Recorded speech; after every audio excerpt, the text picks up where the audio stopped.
When we left off, the 3 Saiyans were training the Kaioken 2 times 600 plus, but that was all they could get it to before bleeding out and essentially dying.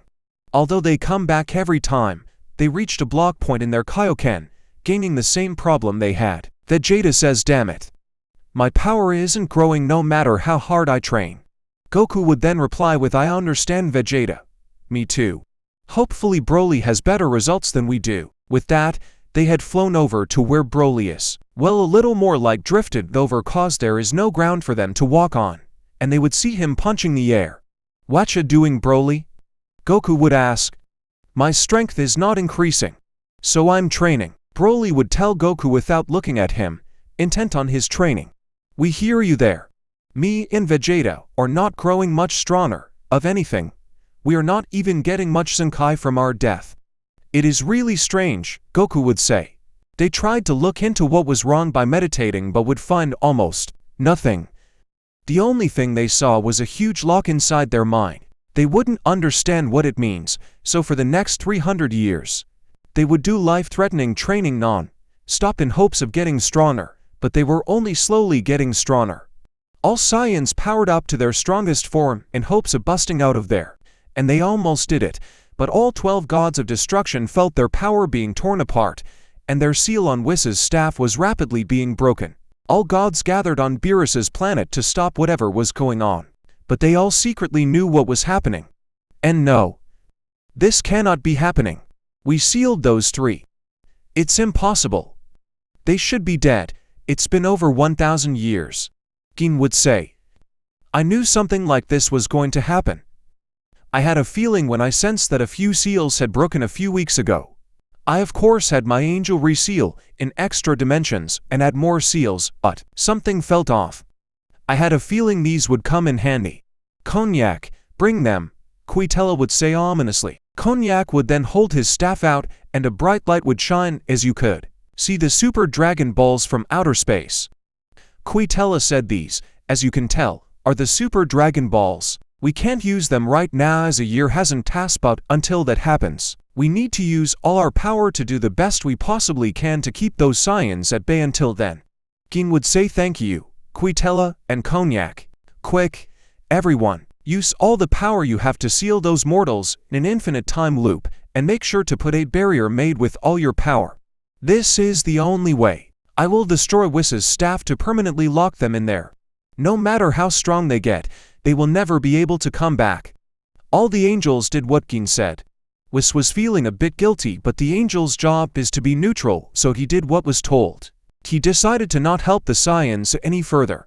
Whis gave Gin his staff and watched as he hakied it, only for it to come back.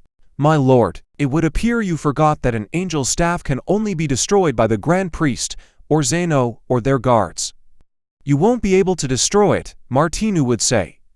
Gin would reply, "I didn't forget, I just Martinu would inform Gin that if the 11 angels were to combine their power, they would be on par with 1/30 of the Grand Priest's power and could at least break it up into 3 pieces. "Yes, do that," said Gin. The angels would then hold out their staff around Whis' staff and all you would see is a bright light. After that, you would see Whis' staff broken up into 3 pieces. Beerus would then say, "Doesn't Whis need his staff?" "Don't worry, Beerus, I can always conjure up a spare staff for Whis," Vados replied, eliminating any doubt Beerus had. The staff pieces were being attracted to each other, but before it could reattach itself, the angels sealed the staff between a realm where reality doesn't exist. "I can't believe we had to do all this for mortals," Belmont said. We then switched to the point of view of the Saiyans. I really thought that would work," Goku would say. "That's because your ideas are always stupid, Kakarot," Vegeta would reply, annoyed. They were stuck on what to do. They didn't know what to do.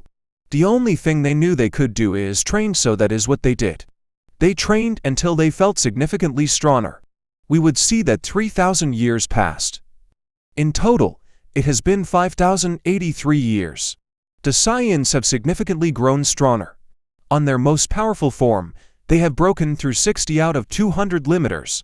I feel a hidden power coursing through me. I am this close to gaining a new transformation. I just need one more push," Goku said. Just then, Goku would feel an immense power rushing to him at immense speed. Though we would switch to the point of view of the Z fighters.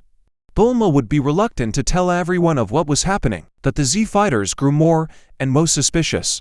Just then, they would hear a huge boom. All the Z fighters run towards the nose, only to discover Chilai and Lemo in a space pod. Chilai would yell, "Where's Broly?" frantically searching around. "Oh, they're on Beerus's planet training. I felt the immense power coming from there," Gohan would say. Bulma would give in and tell everyone the truth. Everyone would be surprised and angry but would understand that they could do nothing against the 12 gods of destruction and the 12 angels, so they devised a plan. I will tell you the plan in the next part. As with that, the video ends. I hope you guys enjoyed this video. Like and subscribe for more, and I will see you in the next one. Bye.